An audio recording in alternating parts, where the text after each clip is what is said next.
Halo semuanya, selamat pagi, selamat siang, selamat sore, ataupun selamat malam. Saya Lisa Selin Suryadi, biasa dipanggil Selin, dari kampus Universitas Multimedia Nusantara dengan prodi Desain Komunikasi Visual. Di sini saya akan menjelaskan bagaimana pengalaman saya dalam memimpin suatu kelompok ketika SMA. SMA saya yaitu sekolah berasrama Katolik, di mana saya harus memimpin satu gedung yang berisi 20 anak termasuk saya, ya berarti total 19 orang.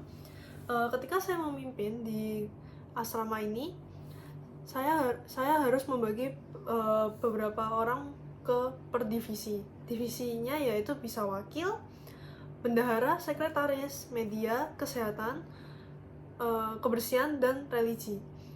Hal itu dibagi karena untuk mempermudah tugas saya sebagai ketua dalam mengerjakan tugas-tugasnya seperti biasa. Pada saat saya masuk ke asrama, pada saat itu pandemi COVID-19 masih sangat tinggi, jadi saya harus menjaga anggota saya untuk tetap sehat dan tidak sampai tertular. Meski pada akhirnya teman-teman saya beberapa ada yang masih terkena COVID-19. Beberapa cara yang saya rekomendasikan kepada teman-teman saya yaitu dengan tetap meminum vitamin dan tidak pilih-pilih makanan. Mau itu mereka tidak suka maupun mereka suka, saya tetap memaksa untuk harus makan karena makanan tuh penting banget buat tubuh kita ketika dalam kondisi pandemi COVID-19.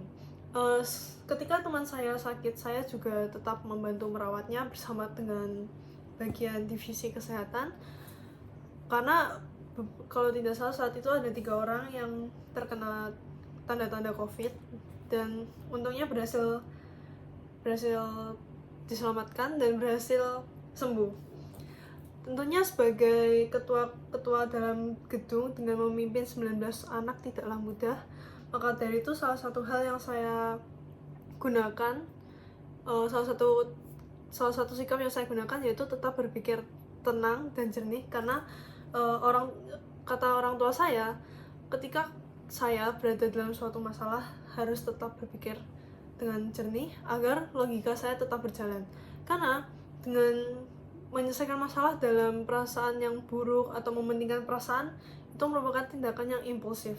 Maka dari itu saya selalu menyelesaikan semua masalah dengan berpikir dengan jernih. Salah satu caranya yaitu ketika saat itu ada teman saya yang dalam masalah, tentunya saya tidak mungkin memarahinya di depan banyak orang karena itu tentu saja tidak etis. Maka dari itu saya mengajaknya mengobrol berdua saja di dalam kamar untuk menyelesaikan masalahnya dan berbicara baik-baik. Dan untungnya teman saya itu berpikir positif dan menerimanya dengan baik. Itulah mengapa pentingnya ketika menjadi ketua kelompok harus berpikir jernih dan tetap menggunakan logika. Karena dengan menggunakan logika, saya merasa masalah itu selesai dengan mudah, dan juga saya dengan mudah juga menemukan solusi yang tepat.